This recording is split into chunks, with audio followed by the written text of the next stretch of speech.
Salut les amis. Donc voilà, j'ai reçu mon journal EPDM ce matin. Donc ça a été rapide, hein, je l'ai eu en même pas une semaine. Donc je l'ai recoupé, c'était un peu trop large, j'ai recoupé avec un cutter à roulette. Voilà. Alors, j'avais mal cherché, parce qu'après j'en ai trouvé en France, malheureusement. À peu près au même prix en plus. Donc j'aurais dû le prendre en France, hein, ça aurait fait travailler au moins un Français. Parce que généralement, je regarde toujours et j'essaie toujours de faire travailler un Français. Même si le produit vient de Chine. Mais bon, alors, ça lui fait toujours du chiffre et puis une marge quand même, hein, même si c'est un Français qui commande en Chine ses produits. Donc je vais vous donner le nom parce que c'est pas facile à trouver. Et j'ai trouvé par exemple, donc il y en a plein d'autres sûrement, hein. Le problème c'est que les Français ils sont mal répertoriés sur Internet. C'est ça le gros problème. Donc j'ai trouvé une boutique qui s'appelle Azur Caoutchouc. Et vous retrouvez ce joint EPDM, ils en font plein de toutes sortes en plus. Et c'est dans les mêmes prix qu'en Chine. Donc voilà, il n'y aura plus qu'à le mettre dans la gorge, une fois nettoyé bien sûr. Donc voilà, ça va y aller pile poil.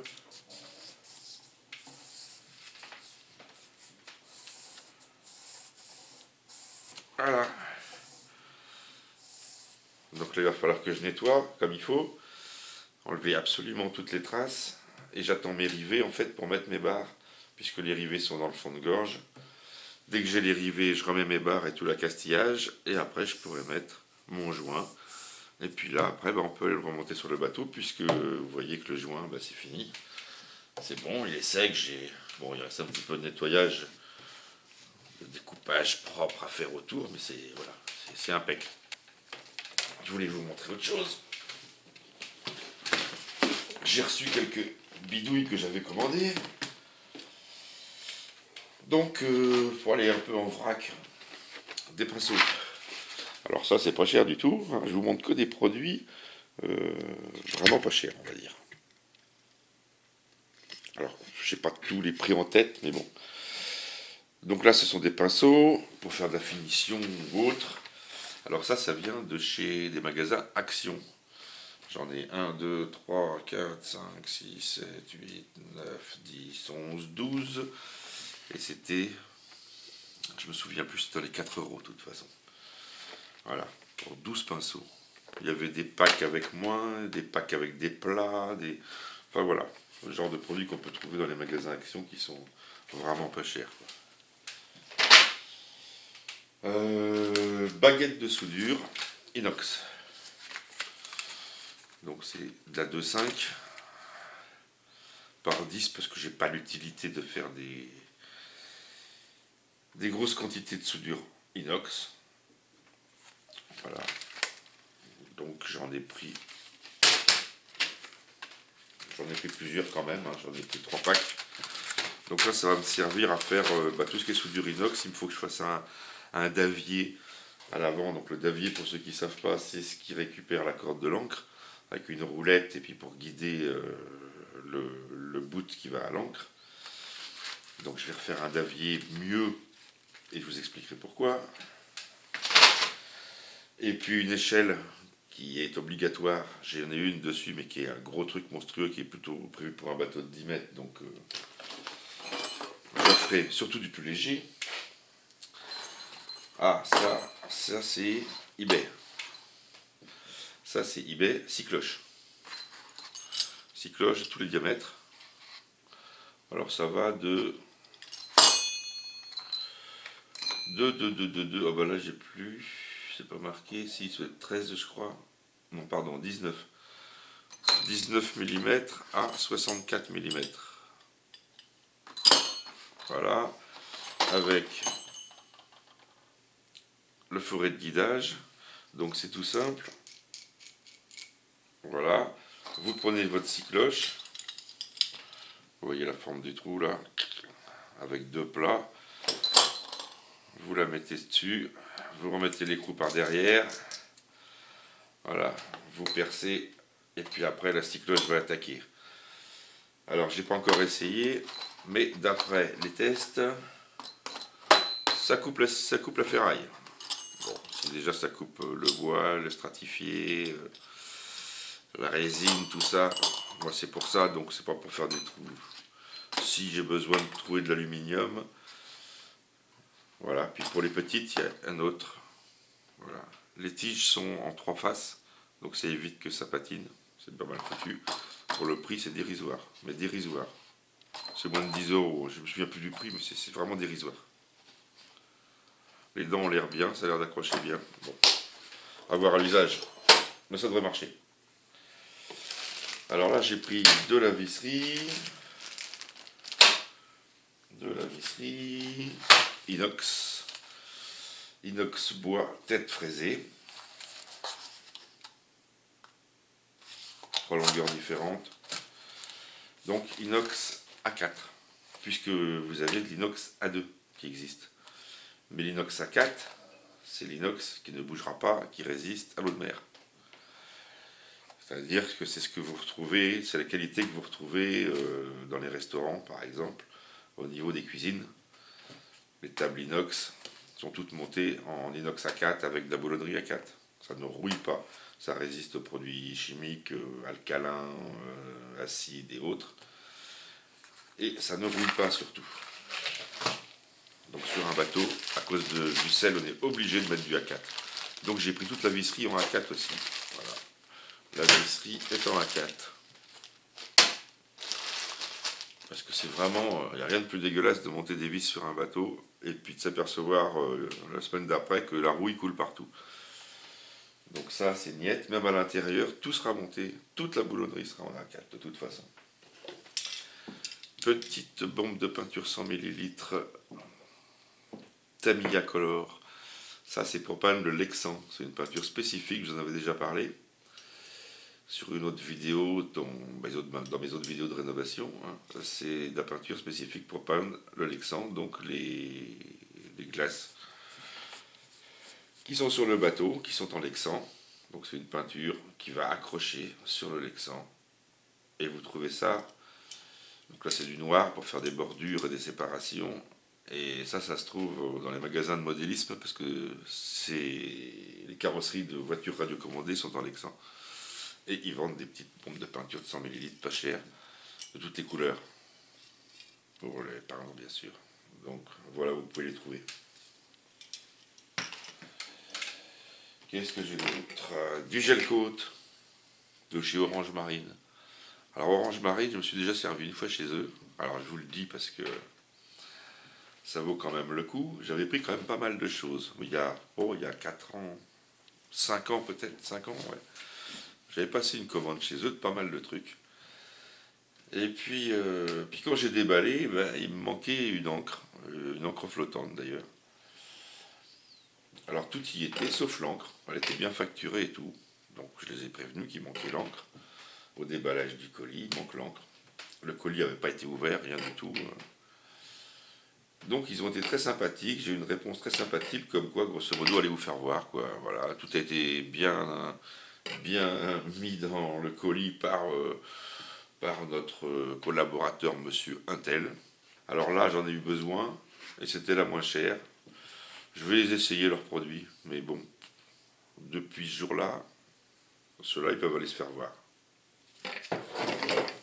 Surtout que j'ai eu au téléphone, et la discussion que j'ai eue, elle m'a pas plu du tout, pour soi-disant des commerçants. Alors ça, ça vient de AliExpress. Feu de navigation.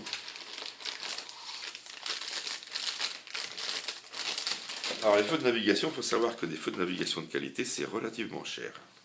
Contrairement à ce qu'on pourrait croire. Alors on en trouve à 4 euros, hein, du bas de gamme en plastique noir merdique. Ça, vous allez en trouver.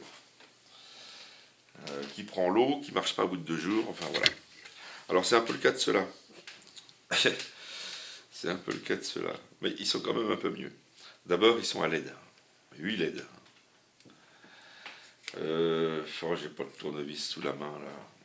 Non, mais je vous le remontrerai une autre fois. Je vous l'ai démontré, je vous le montrerai parce que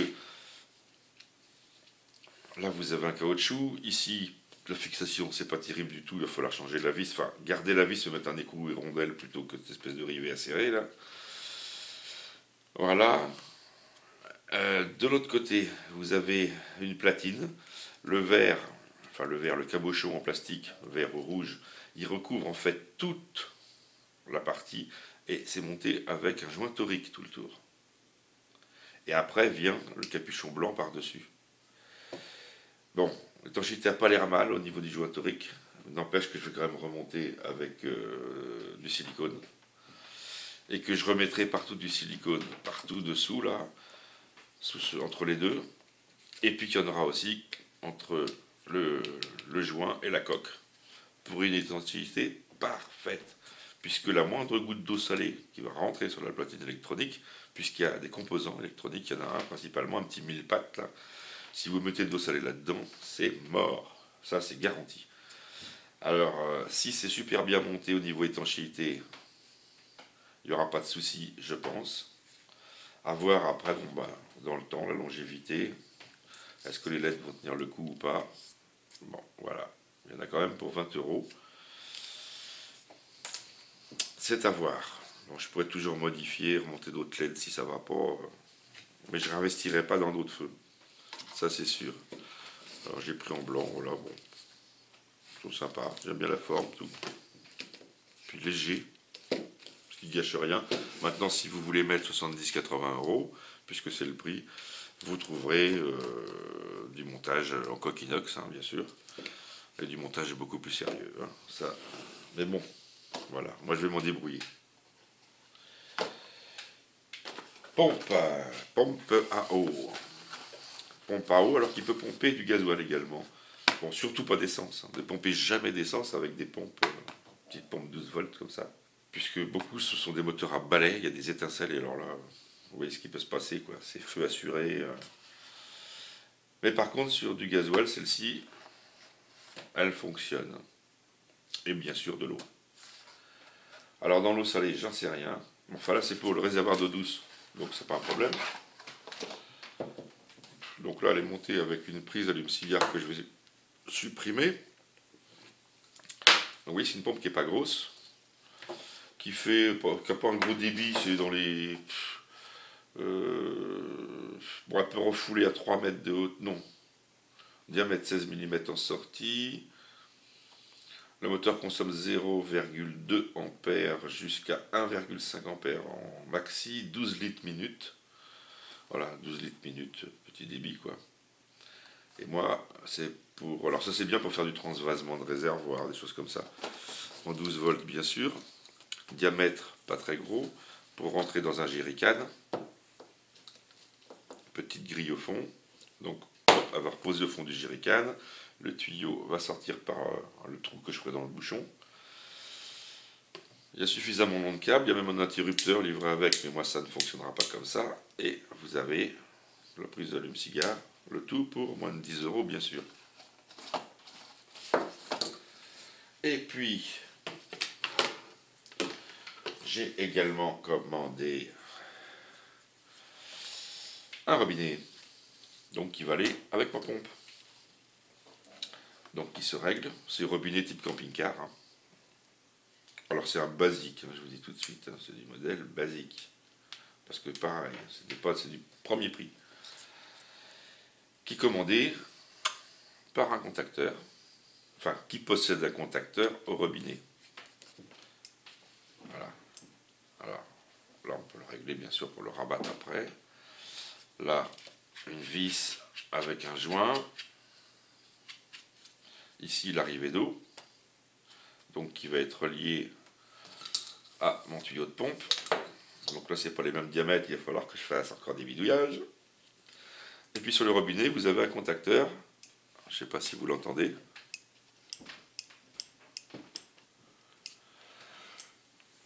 De cette manière, le fil sera relié sur la commande de pompe. Et dès que ça va faire contact, quand je vais ouvrir le robinet, la pompe se mettra en route et l'eau coulera. Dès que je ferme le robinet, ça coupe le circuit, la pompe s'arrête. Voilà. Alors pareil, premier prix. Mais bon, d'après les utilisateurs, ça avait l'air de fonctionner. Non, c'est pas ça, c'est la pompe, ça. Non, c'est pas grave. Ici, alors j'ai voulu dévisser la mise à l'air du réservoir sur la coque. C'est une espèce d'Alpax, ça a cassé net. Il a fallu que j'en commande un autre. Alors j'en ai recommandé un autre. 2 grilles, encore du Made in China bien sûr. Voilà, un gros joint, une grosse rondelle, une vis, ça va être du 10-12 mm. Alors c'est bien, c'est massif, chromé. Bon alors c'est pareil, hein, c'est encore du genre Alpax, enfin c'est pas un morceau d'inox qui sont usinés. 2 petites grilles qui sont montées avec 2 petits joncs. Je doute que ça marche longtemps. Les grilles, si j'appuie avec mon doigt, elles passent à travers dedans. Les joncs, ils tiennent. Je pense que je vais renlever tout ça, bien décaper à la Dremel et remonter un peu avec de la résine aluminium pour fixer les grilles comme il faut. Parce qu'autrement, je sens que je vais les perdre. J'ai pas envie qu'il y ait des saloperies qui rentrent dans le tuyau. Quoique, de toute façon, entre les deux, enfin, je vous montrerai sur le bateau, je pense mettre un filtre. C'est-à-dire que ça va être fixé sur la coque. Le tuyau des vents qui va au réservoir, il va repartir vers le haut. Je mettrai un filtre et après il redescendra au réservoir. Puisque, en fait, ça a plusieurs utilités. C'est d'abord une mise à l'air pour que le réservoir puisse se vider, mais c'est aussi une mise à l'air au moment du remplissage du réservoir. Quand on y va avec un pistolet et que le niveau monte vite, forcément l'air qui est au-dessus est chassé. Il est chassé par cet évent-là, c'est-à-dire que ça repasse par le tuyau, ça revient là et l'air sort ici. Par contre, quand on est en navigation, vu où est placé les vents sur le côté de la coque, il peut très bien prendre de l'eau. Bon, bien sûr, il sera orienté avec les sorties sur l'arrière, hein. Mais bon, il n'est pas. Ça peut très bien se mouiller, ça c'est. Donc le fait de monter le tuyau en hauteur évitera, d'une part, quand on met l'essence dans le réservoir et qu'on met trop vite, il pourrait y avoir des fois un refoulement pour éviter que ça ressorte ici. Parce que la peinture de la coque, elle ne va pas aimer du tout. Puis inversement, si l'eau atteint violemment les grilles et que ça rentre un petit peu, ça ne pourra pas remonter. Je vais faire un col de scie, en fait, ça ne pourra pas remonter en haut. Donc, ça sera obligé de rester en bas et de s'évacuer, ça ne pourra pas rentrer dans le réservoir. Alors, c'est pas trop bon marché pour ce que c'est, hein. C'est un peu plus de 10 euros, ça doit être 13 euros, je crois. Bon, de toute façon, après, je fais les comptes, hein, bateau fini.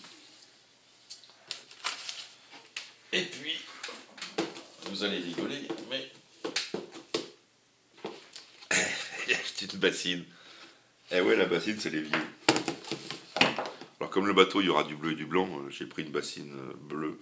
Bon, le bleu n'est pas terrible, j'aurais peut-être bien fait de prendre une blanche. Donc voilà, il y aura mon robinet qui sera par là, quoi. Et la bassine, elle va être encastrée, bien sûr, hein, sur un plan de travail. Donc ça permet de faire un lavabo à tout petit prix.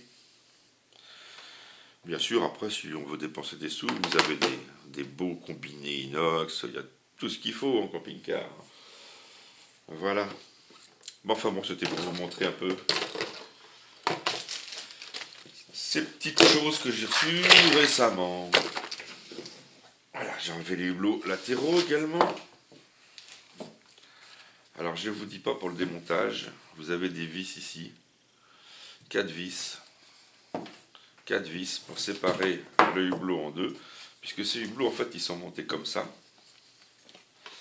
Et ce sont 2 glaces distinctes qui sont montées séparément. Voilà.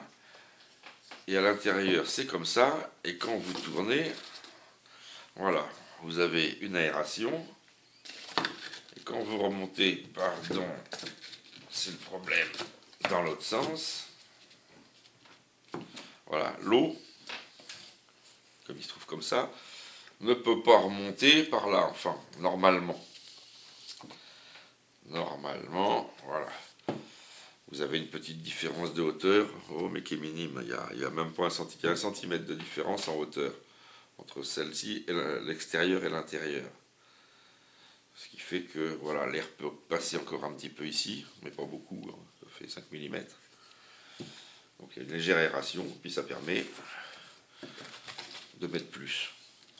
Bon, ça peut avoir une utilité. surtout quand le bateau il est arrêté et bâché. D'avoir une aération, ça c'est important.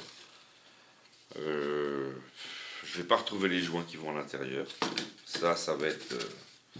c'est du joint, on dirait... Alors il y a des gros joints caoutchouc, puis après il y a un joint qui ressemble en fait, et c'en est même, à des joints amiantés. Et c'en est du joint amianté, ça. Ça c'en est. Donc, bon, ils sont usés bien sûr, ça coince, c'est tout mort. Alors je pense que je vais modifier ça. Soit j'enlève carrément les hublots et je remets un plexi.